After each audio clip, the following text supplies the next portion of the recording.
Mummy mummy हम लोग आ गए, बहुत गर्मी लग रही है, आइसक्रीम दो ना। हाँ मम्मी मुझे भी बहुत गर्मी लग रही है, जल्दी से आइसक्रीम दो ना। बच्चों अभी तुम लोग बाहर से आए हो, गर्मी में बाहर से आते ही ठंडी चीज नहीं खाते। थोड़ी देर बैठ जाओ, फिर मैं तुम्हें आइसक्रीम दूंगी। जब बच्चों को गर्मी अब लग रही है तो बाद में आइसक्रीम देने का क्या फायदा। तुम देना अपने बेटे को बाद में आइसक्रीम। रोहित बेटा तुम बैठो, मैं आइसक्रीम लेकर आती हूँ। भाभी गर्मी से बाहर से आकर कुछ ठंडा खाने पीने की चीज नहीं खानी चाहिए, वरना सर दर्द हो जाता है। मैं तो रोज बाहर से आते ही ठंडा पानी पीती हूँ, मुझे तो कुछ नहीं हुआ। बच्चों की हालत देख रही हूँ गर्मी से क्या हो गई है। शीतल सुनीता की नहीं सुनती और किचन में जाकर फ्रिज में आइसक्रीम निकाल कर अपने बेटे रोहित को खिलाती है। तो वहीं थोड़ी देर बाद राजीव कपड़े बदल कर आता है। उसे खाना देने के बाद सुनीता अब आइसक्रीम खिलाती है। मम्मी कल से हमारे समर वेकेशन स्टार्ट है, हमारे सभी फ्रेंड्स इस बार वाटर पार्क जाएंगे, हमें भी वाटर पार्क जाना है। ठीक है, हम भी इन गर्मियों की छुट्टियों में वाटर पार्क जाएंगे। मम्मी आप मुझे भी वाटर पार्क लेकर जाओगी ना।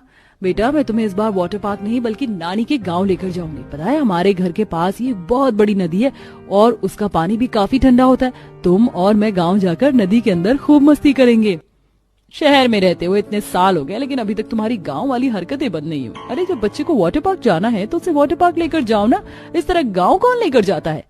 भाभी राजीव को मुझे वाटर पार्क ले जाने में कोई दिक्कत नहीं है, लेकिन आप तो जानती हैं कि वाटर पार्क का पानी कितना गंदा होता है और उसमें ढेर सारे केमिकल भी होते हैं। कहीं वाटर पार्क के पानी से राजीव की तबीयत खराब हो गई तो। मैं तो अपने कॉलेज टाइम से हमेशा जाती थी वाटर पार्क, आज तक मेरी तो कभी तबीयत नहीं खराब हुई।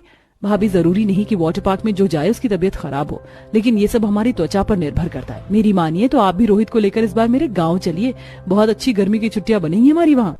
मैं तो अपने बेटे को लेकर वाटर पार्क ही जाऊंगी, तुम्हें जाना है तो जाओ। शीतल की माँ का घर वाटर पार्क के काफी नजदीक था, इसलिए वो अपना सारा सामान पैक कर 2 दिन बाद अपने बेटे के साथ अपने मायके जाने के लिए निकलती है। तो वहीं सुनीता भी गांव की टिकट निकलवा कर अपने बेटे के साथ 2 दिन बाद गांव जाने के लिए निकलती है। जहां एक तरफ देवरानी अपने बेटे के साथ अपने गांव पहुंचती है तो वहीं शीतल अपने बेटे के साथ अपनी माँ के घर और अगले दिन अपने बेटे के साथ वाटर पार्क जाने के लिए निकलती है। फाइनली हम लोग वाटर पार्क आ गए। चलो ना माँ जल्दी से अंदर चलते, मुझे तो यहाँ तक के गानों की आवाज आ रही है, आज हम खूब मस्ती करेंगे। हाँ बेटा चलो चलते हैं। वाटर पार्क में जाने के लिए लोगों की टिकट लेने की एक लंबी लाइन बनी हुई थी। शीतल को लाइन में खड़े खड़े आधे घंटे से ऊपर हो गया था। मम्मी ये कितनी लंबी लाइन है, ऊपर से कितनी गर्मी भी लग रही है, वाटर पार्क के अंदर कब जाएंगे। थोड़ी देर और बस, ज्यादा लोग नहीं बचे हैं अब। और 15 मिनट बाद आखिरकार शीतल काउंटर पर पहुंचती है, जहां जब वो टिकट के दाम सुनती है। हो गॉड इतनी महंगी टिकट, पहले तो सिर्फ 1000 रुपए की टिकट थी ना, अब आप लोगों ने 3000 की टिकट कर दी और बच्चों की 2000 की। थोड़ा सा डिस्काउंट दे दीजिए। अब यही प्राइस है, बताइए टिकट दूं या फिर रहने दूं। टिकट